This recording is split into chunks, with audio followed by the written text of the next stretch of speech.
Hey, so you discover that the water your entire town drinks is literally making people sick, like mass illness sick, and instead of being hailed as a hero, everyone tells you to shut up. The town newspaper calls you a traitor, your friends abandon you, your own brother looks at you like you're the problem, and all of this because the truth was inconvenient. Sounds like a nightmare, right? Well, that's exactly what happens in the story I just finished, and let me tell you, it hits harder than a splash of that very contaminated water.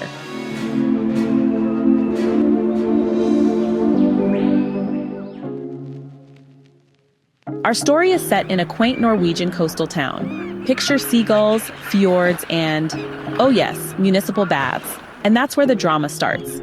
We meet two brothers, Peter Stockmann, the mayor of the town, chief constable, chairman of the baths committee, and probably 17 other positions nobody knew existed, and Dr. Thomas Stockmann, the town's earnest and morally steadfast medical officer of the municipal baths. Peter is the kind of politician you've met before. The one who thinks that being in charge is more important than doing anything useful. If you try to come up with a good idea, he'll either sabotage it or take credit for it later, ensuring the spotlight remains on him. He worships power, authority, and most importantly, his own reputation. You know, your typical bureaucracy over urgency guy. Well, I'm the boss. Dr. Stockmann, on the other hand, is basically the hero type. Stubbornly moral, uncompromising, and unwilling to let corruption or lies thrive. He's the man who will bite the hand that feeds him if it's feeding him poison. And in this story, well, the water really is poisoned. So Dr. Stockmann discovers something huge. The town's municipal baths, Peter's pride and joy, are running on pipes contaminated with decomposing organic matter. This is not your a few people might get a stomach ache kind of contamination. We're talking mass illness, possibly death. Naturally, he does the responsible thing. He gets confirmation from a research laboratory and prepares to alert the town via the baths committee. Maybe not so fast! But Peter isn't having it. Because here's the thing. Peter had changed Thomas's original design for the baths, probably to make himself look smarter, and the fallout from the contamination would ruin his reputation. Peter knows Thomas is right, but he argues. You have. It is impossible that you should not be convinced. I know I have represented the facts absolutely truthfully and fairly. And you know it very well, Peter, only you won't acknowledge it. It was owing to your action that both the baths and the water conduits were built where they are, and that is what you won't acknowledge, that damnable blunder of yours. Pooh! Do you suppose I don't see through you? And Peter, being Peter, responds like the politician from hell. And even if that were true, if I perhaps guard my reputation somewhat anxiously, it is in the interest of the town. Without moral authority, I am powerless to direct public affairs as seems to my judgment to be best for the common good. And on that account, and for various other reasons too, it appears to me to be a matter of importance that your report should not be delivered to the committee. In the interest of the public, you must withhold it. Then, later on, I will raise the question and we will do our best privately. But nothing of this unfortunate affair, not a single word of it, must come to the ears of the public. See, Peter isn't denying the truth. He knows Thomas is right, but admitting it would destroy his carefully crafted image of competence. He literally equates his own interest with the town's well-being. Classic move. But here's where it gets really interesting. It's not just Peter versus Thomas.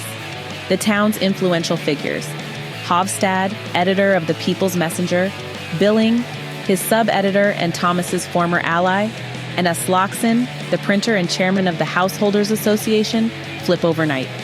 These are people who initially supported Thomas's reforms, and suddenly, under Peter's subtle manipulations, they claim Thomas's warnings are sabotage.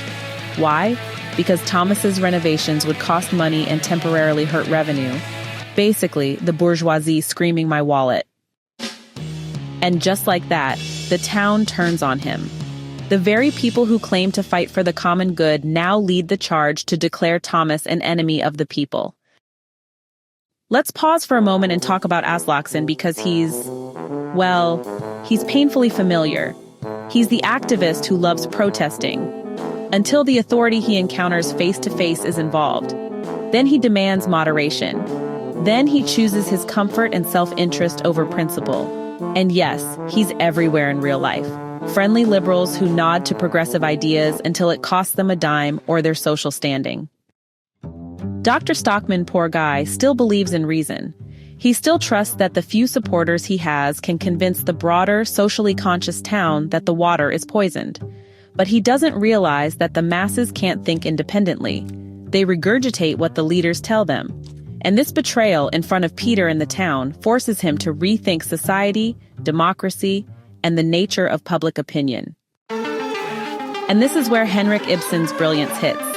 Using water as a metaphor for the community's moral life, Thomas Stockmann declares, I have already told you that what I want to speak about is the great discovery I have made lately. The discovery that all the sources of our moral life are poisoned, and that the whole fabric of our civic community is founded on the pestiferous soil of falsehood. And here's the kicker. The real poison isn't just Peter or the old conservatives, or even the self-serving liberals. It's the masses, the compact liberal majority, the people who blindly support policies that harm their own well-being. Thomas calls them out. The most dangerous enemy of truth and freedom amongst us is the compact majority. Yes, the damn compact liberal majority. That is it. It is the masses, the majority, this infernal compact majority that poisons the sources of our moral life and infects the ground we stand on. So, what was Ibsen's point here? Well, it's simple. Majority doesn't equal right. The majority often only seeks safety, comfort, and conformity. They fear disruption, even when disruption could bring progress. As Thomas explains, the majority never has right on its side. Never, I say. The majority has might on its side, unfortunately, but right it has not. I propose to raise a revolution against the lie that the majority has the monopoly of the truth. What sort of truths are they that the majority usually supports? They are truths that are of such advanced age that they are beginning to break up. And if a truth is as old as that, it is also in a fair way to become a lie. So here's the lesson. Truths, when universally accepted, are already aging. They need to be challenged. And anyone brave enough to stand alone against the tide like Thomas is often right. Because broad-mindedness, as Ibsen says, is morality. Ibsen also criticizes political parties, those sausage machines that mash everyone's thoughts into uniform mush. Party loyalty kills independent thought, because parties exist to perpetuate their own power, not the common good. As Thomas explains, party programmers strangle every young and vigorous truth that considerations of expediency turn morality and justice upside down. A party is like a sausage machine. It mashes up all sorts of heads together into the same mincemeat, fatheads and blockheads, all in one mash. By the end, Thomas is fired, ostracized, and branded enemy of the people. Peter claims public opinion forced his hand, which shows us that control over perception is power. And in Thomas's final declaration, the strongest man in the world is he who stands most alone. Ibsen's words here resonate centuries later. Think Edward Snowden, Chelsea Manning, Julian Assange, Daniel Ellsberg. Whistleblowers who tell the truth and immediately get labeled as enemies of their societies. Truth cuts, but it also isolates. We choose truth over facts. All right, this masterclass in political and social commentary is An Enemy of the People by Henrik Ibsen, written in 1882. This play isn't just a story about a contaminated bathhouse. It's a profound critique of society, democracy, and human nature. It asks, do people truly make independent choices, or are they manipulated to serve the interest of the few? Ibsen's insights into majorities, political power, and moral courage are disturbingly relevant today. I'm too scared to tell him. So the themes here include, first off, the corruption of power. Peter Stockmann really stands for that politician who puts image above integrity, bureaucracy over urgency, and, well, self-interest over the public good. Then, there's the moral courage of the individual. Dr. Thomas Stockmann shows what it means to stick by the truth, even when it's inconvenient, or honestly, just plain lonely. Another big one is the danger of the compact majority. Ibsen's pretty critical of blindly loyal crowds and, that kind of liberal complacency. He really pushes the need for independent thought. There's also the idea of stale truths versus progress. When accepted truths go unquestioned, they can easily turn into lies. So societies really have to stay vigilant and keep questioning. And finally, the toxicity of party politics. Political parties, more often than not, sacrifice morality for what's easy, making everyone think the same way and, holding back real progress. Henrik Ibsen himself, known as the father of modern drama, was a Norwegian playwright famous for, shaking up societal norms. He used realism and social critique in his plays, always questioning things like morality, democracy, and conformity. Honestly, he's the reason we have plays that do more than just entertain. They're like mirrors, asking us, are we really free? Are we really just... Reading An Enemy of the People, it's kind of like walking into a hall of mirrors. You see society's flaws reflected back at you, unflinching, brutally honest, and, almost eerily prophetic. The play teaches us that moral courage usually comes with a cost, that the majority can often be wrong, and that real progress calls for critical thought and, above all, bravery.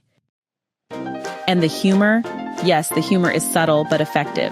Peter's ridiculous obsession with reputation, the townspeople's absurd flip-flopping, and Aslaksen's cowardice, all of it makes the tragedy even more piercing. Ibsen doesn't just tell you the truth, he shows you the folly of those who ignore it. So, if you want a play that makes you question society, politics, and even your own assumptions about majority rule, this is the one. If you want a story that hits like a moral sledgehammer, that exposes corruption, cowardice, and conformity, this is the one. Honestly, An Enemy of the People and George Orwell's 1984 should be required reading for anyone who wants to understand societies, governments, and the machinery of power. They don't give you fish, they teach you to fish, to think, to question, and to stand alone if you must. So, next time you see a truth teller being ostracized, remember Thomas Stockmann. Remember the poisoned water, the town that refused to listen, and the brother who chose power over principle. And remember, sometimes standing alone isn't just brave, it's right. If you've read this play or are planning to, drop your thoughts below. And if you haven't, trust me, it's a wake-up call dressed as a drama. Until next time, think independently, question everything, and beware the compact majority. Hey, thanks so much for hanging out with me today. If you're interested in diving deeper into this book, I've left some links down in the description. You can use it to grab yourself a copy and keep the adventure going. And if you're in the mood for more great reads, don't go just yet. Click on one of the videos popping up right now that I think you'll love. And don't forget to give this review a like, leave a comment, or even subscribe if you'd like to see more. Every bit of support helps us grow this little community of book lovers. See you in the next one.